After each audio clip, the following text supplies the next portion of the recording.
Udandaranam Gisami Dhamandaranam Gisami Tangandaranam Gisami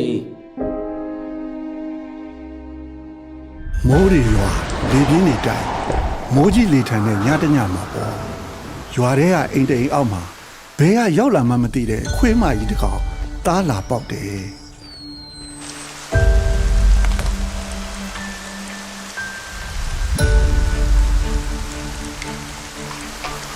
မင်းဘယ်သူမှမကျွေးနိုင်မမွေးနိုင်ဘူးဆိုရင်ဦးစင်းရပဲမင်းကိုကျွေးမယ်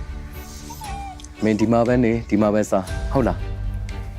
ဦးစင်းနဲ့တွေ့တာဒီနေ့အဆိုင်မင်းကန်ကောင်းပြီလို့သာမှတ်လိုက်တော့ဦးစင်းကမင်းကိုဒီနေ့ကစပြီးတော့ကန်ကောင်းလို့ပဲခေါ်မယ်မင်းကန်တွေကောင်းလာလို့ပေါ့ကော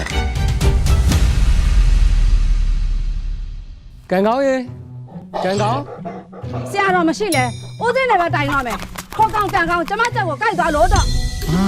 ဦးစင်းကန်ကောင်တော်တော်ရန်လို့တာပဲအဆောင်တော့ကတ်လို့မရကြောက်ဟာကန်ကောင်ဟဲ့ရ ကန်ကောင်းမင်းဘယ်လိုဖြစ်နေရလဲ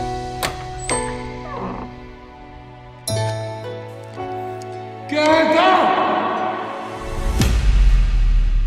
ဒီမှာငါသားလောကကြီးမှာခွန်အားရှိတဲ့သူတွေကခွန်အားနေတဲ့သူတွေတတ်ဖြတ်ပြီးရှင်းတတ်တယ်ဒါထုံးစံပဲ တပည့်တော်မှလည်းตาလေးကိုသူ့အဖေလိုစိတ်ချမ်းကိုချမ်းနဲ့ကြီးပြင်းလာမှအောင်အရန်ဆိုးလို့ရှင်ဖျားစီမှာပဲအပ်ခဲ့ပါတော့မယ်ဖေဟာ ပါဏာတိပါဒဝေယမနိတိတ်ခါဗံဓမ္မာတိယာမိသူတစ်ပါးအတက်ကိုတက်ခြင်းမှာရှောင်ကျင်ပါ၏အရှင်ဘုရား တန်ရုံးစင်ကျိုးတွေတခါတည်းဖြတ်ထားခြင်းလို့ပါနောက်ဖွင့်မလို့ခြင်းလို့ပါဦးစင်းရ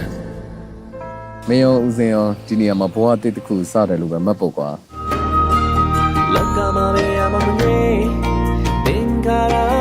မင်းတို့နောက်ဘဝကျရင်ဒီထက်ပိုကောင်းတဲ့ဘဝလေးတစ်ခုကိုပိုင်ဆိုင်စေခြင်းလို့ပါကံကောင်းတယ်